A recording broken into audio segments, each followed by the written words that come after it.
So why exactly was the United States the epicenter for the second industrial revolution?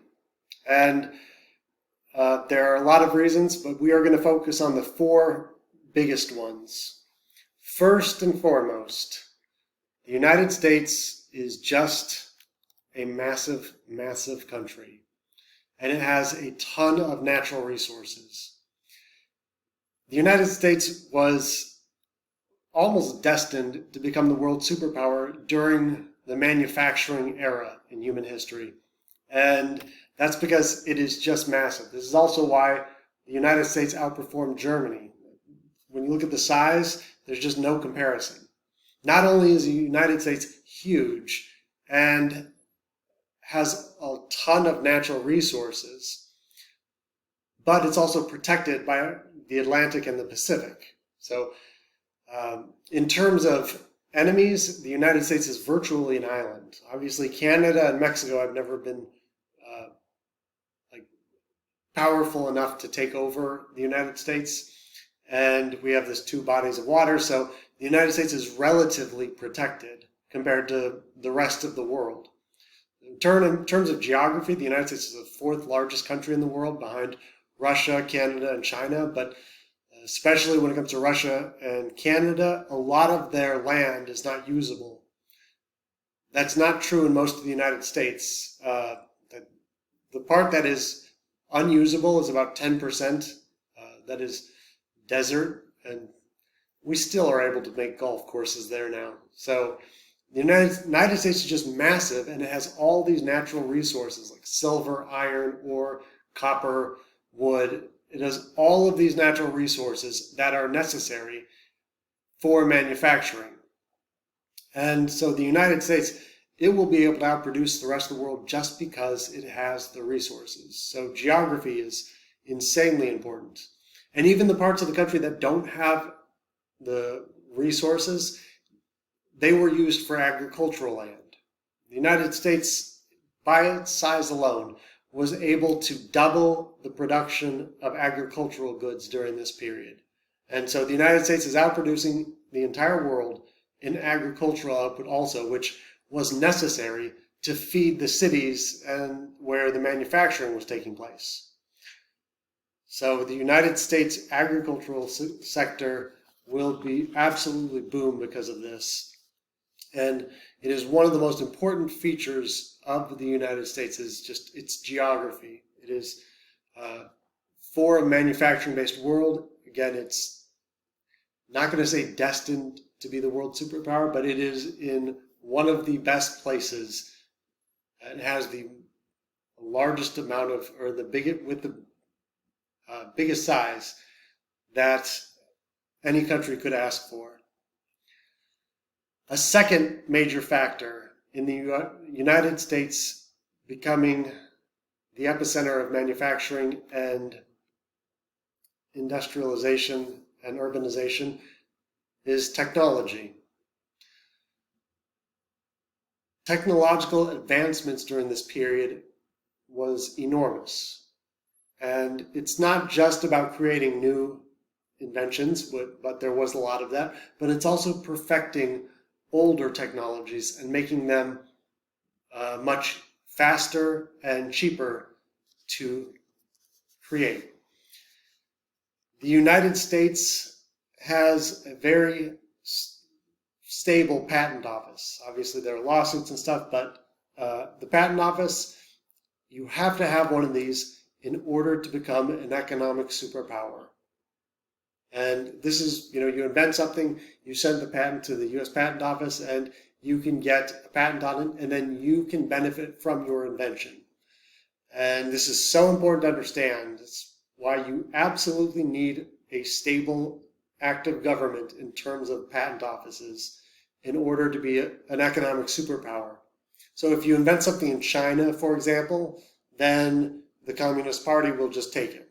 If you have too strong of a government, it will just take it. But if you live in a country where there is a very unstable government, like Somalia or Mexico has a long history of government instability, then you have the threat of someone just with more power, bigger guns just taking it from you, like a drug cartel in Mexico. The United States Patent Office, it is relatively stable, and during this period we saw an explosion of new inventions. So when the Patent Office was first created at the beginning of the country in 1790, from 1790 till 1860, so in the 70-year period, the Patent Office received about 30,000 new patents. From 1860 to 1890, so just 30 years, the United States Patent Office received almost 450,000 patents. So it's an explosion of new inventions. And it is all sorts of things, vacuum cleaners, we'll get the airplane, typewriters, barbed wire, electricity, I mean, all sorts of stuff. One of the key inventions during this period, technological advancements, that is the backbone for all the rest of it, is steel. Now, steel had already existed before this, but it was insanely expensive to make steel. And it took a really long time, and it took a lot of people.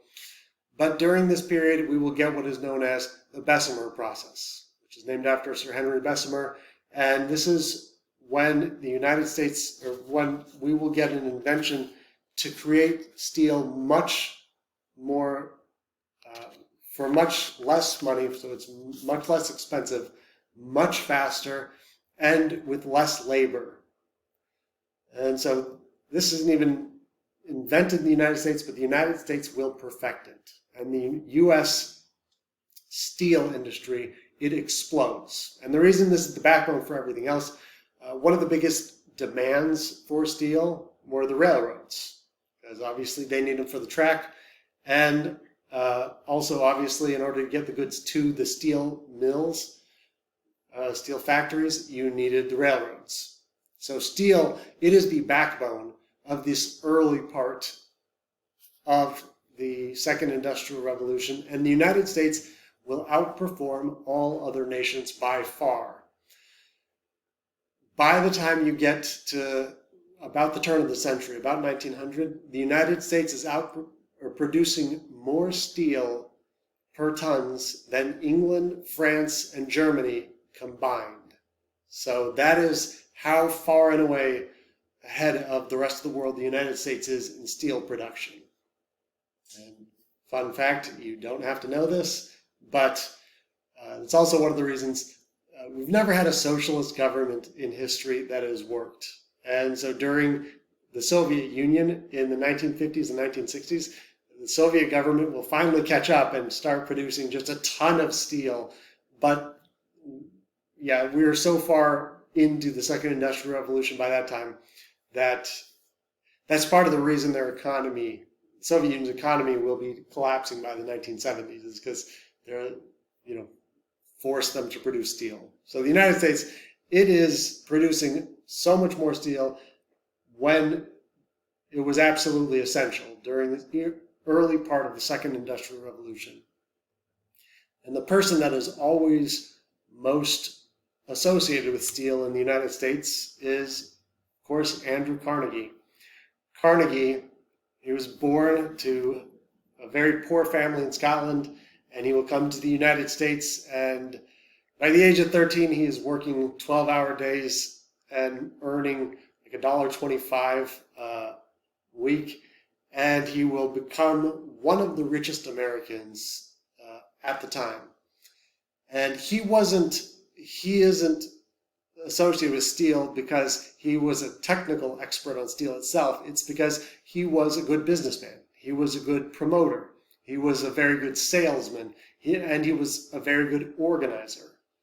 So he could, most importantly, he was able to tell who was skilled and who was talented and bring the most skilled and talented experts to his company.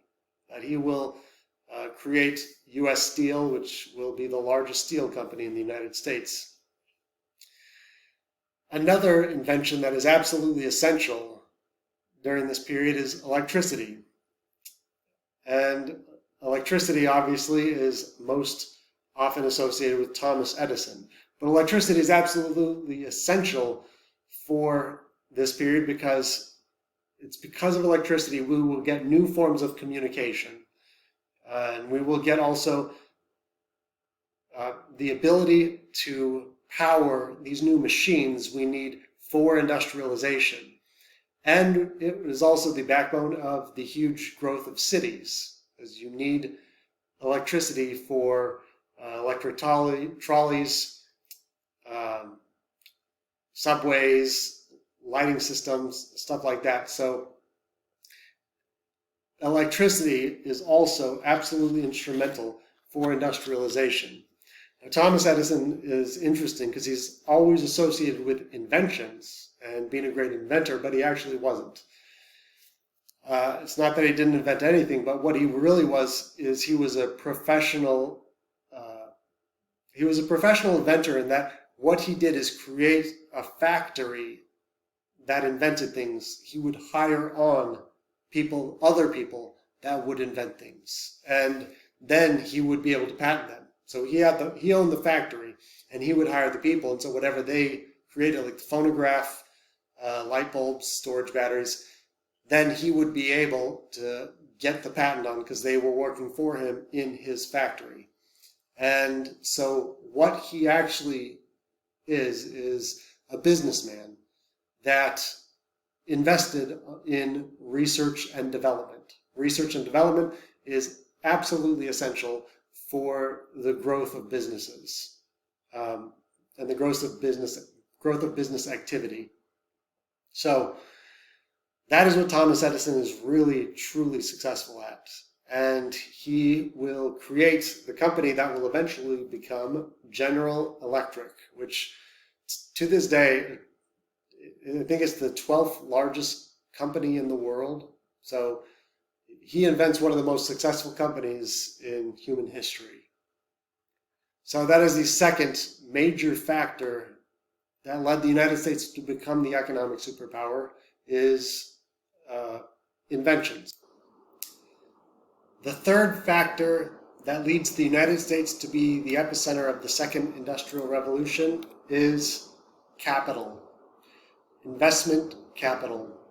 And that is money coming in to invest in companies. So the stock market, that is what it's supposed to be, is, a company goes onto the stock market and then people invest capital into that company by buying stocks, and then that company has the money to grow and expand, hire employees, build factories, whatever it is. And during this period, money from all over the world, especially from England. Remember, England had been the world economic superpower since the Spanish Armada. So for hundreds of years, England had been the economic superpower of the world. But now, most of the money is being invested in the United States in Wall Street. The United States, during this period, will become the economic center of the world. Specifically, Wall Street becomes the economic and financial center of the world, which it overtakes London. By 1873, everyone understands that Wall Street is where everyone's money is going. It's where everyone's investing their money into, because that is where you will have the best chance of return. And so since 1873, the United States has been the economic superpower. And the person that is most associated with investment capital is J.P. Morgan. Morgan, unlike some of the other really rich people we talked about, like Andrew Carnegie, he was born into wealth. He was born into investment banking family. And investment bankers, those are bankers, there are small-time bankers, like commercial bankers. They give you loans for houses and cars. Investment bankers, they buy up massive amounts of stocks in companies. And they buy it up wholesale, and then they sell it for a profit. So they are dealing with massive amounts of money, and also for more speculative purposes. J.P. Morgan is obviously the founder of J.P. Morgan and Company, which is one of the leading economic institutions in the entire world. It is one of the leading financial firms, and it has been for over 100 years. He is so rich and so powerful that he single-handedly helps bail out the United States from at least 3 economic collapses. If you remember, Andrew Jackson killed the second Bank of the United States. We had a Bank of the United States, and then it died during Madison's administration, and it was a disaster in the War of 1812, so we created another one in 1816, and then Andrew Jackson killed that, so we didn't have a central bank, which for anyone that says, yay, that's a good thing, they just don't understand banking, and I promise you that is true. Every country needs to have a central bank, and we just didn't have one. So J.P. Morgan acted as the central banker for the United States. It's actually after he bailed out the United States in the Panic of 1907 during Teddy Roosevelt's presidency that we decided, all right, we need a central bank again, because it pissed Teddy Roosevelt off so much that you'd have to call on a private individual to act as the central bank of the United States. So we will get a new central bank, and that is what the Federal Reserve is. J.P. Morgan and other investment bankers during this period, they actually did something that was uncommon before this. They would actually demand seats and demand control and demand to make business decisions for the companies. So usually people buy stocks, and they're buying stocks in the belief that the company is going to do well, but they don't interfere. Investment bankers would buy so much stocks that they would start demanding a say in how the company runs. And he will do that in all sorts of ways. Like, for example, he buys out U.S. Steel, Andrew Carnegie's company, and so he will control that. He will control 1/6 of all railroads in the United States. And he also is the first person to have electricity in their house, to have an electric house. Can you guess why? It's because he funded General Electric. Before it was General Electric, he funded Thomas Edison. So that is the third major factor, is the United States had a lot of money and investment coming in to help fund the growth of these corporations, companies, manufacturing, railroads, all these big businesses that were growing. And the fourth factor, and one that is incredibly important, immigration. In order to be an industrial superpower, we needed to have a much bigger population, and we needed to have much more labor. During this period from 1869 to 1899, the 30-year period, the United States population goes from about 31 million to about 93 million. So it triples during this period. Part of that is because birth rates are going up a little bit.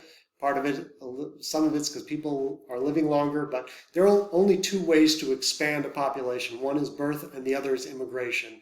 And birth just was not enough to have this growth. And just so you know, and from an economic perspective, I promise you this is correct. Immigration is associated with economic growth. So you need to have immigration in order to have economic growth, and we don't get the second industrial revolution without this. So many immigrants were pouring into the United States. So many were pouring in that in 1892, the United States will create Ellis Island. So that is what that is. Ellis Island is where immigrants were supposed to come. And the reason that so many immigrants were coming from Europe to the United States, there are all sorts of reasons, but one of the biggest is there was no free land. There was no land available in Europe. Like, all of the land of Europe had been claimed by some rich person way back into by 1400, 1500. So it was their chance to get land. And, in the United States, we were just giving away land. The Homestead Act, giving away land for free because we just had so much of it in the United States. Also, the United States was one of the most economically fluid places in the world at the time. It is one of the only places someone like Andrew Carnegie could have gone from poverty to what he was. So compared to the rest of the world, the United States was one of the most economically, or the most economically and socially mobile. Now, that is not true today. That is not something that's true all the time, but at the time, the American dream was very real. It was the chance for a lot of people to become wealthy. So immigrants poured in huge numbers. Now, throughout most of U.S. history, immigrants had come from Northern and Western Europe. England, Ireland, Scotland, Germany, France. And it's so funny because every period in U.S. history where there's a big influx of immigrants, like 1840s and 1850s, we had a huge influx. Americans scream bloody murder, and it happens every single time. And every single time, the Americans that are most against immigrants, they always have a reason why this time these immigrants are totally different. 1840s, 50s, if you remember, we had a political party that started that was based on anti-immigrants, the Know Nothing Party. They were anti-immigrant and anti-Catholic. During this period, for part of it, we will have more immigrants from Northern and Western Europe, but during this period, we get what are called the new immigrants, the new immigration. And it is when people from Eastern and Southern Europe start coming to the U.S. So we're talking about areas like Italy, Greece, Poland, Czechoslovakia, Hungary, Russia, Lithuania, Romania. Basically, new areas of Europe, and those areas of Europe are overwhelmingly Catholic and Eastern Orthodox, Christian Eastern Orthodox. So they're not Protestants. So when they came, Americans do what Americans do and scream absolute bloody murder. These are the immigrants that are European garbage ship. This is a cartoon from the time. They are immigrants coming, and obviously immigrants generally are not wealthy. So what do? They move into slum areas with immigrants of the same ethnicity. So they, what's called ghettoize themselves. They move into ghettos with people of the same ethnic backgrounds, because that's where they're going to get most of their support. And by 1880, by 1900, 70% of the people in New York could not speak English, and the vast majority of the population of Chicago was not born in the United States. By 1900, Chicago had the second largest Polish population of any city in the world, behind Warsaw, the capital of Poland. So the amount of immigrants coming into the country was enormous, and Americans were just absolutely indignant and horrified at the immigrants that were coming. But I cannot stress this enough. They were absolutely, without the immigrants that came in, we could not have grown economically the way, the United States could not have grown economically the way it did. Keep this in mind too, and we'll come back to this, but this is the beginning of what's called scientific racism. This is when we tried to find scientific reasons to explain why Anglo-Saxons in general are better than the rest of the world, and we'll come back to this.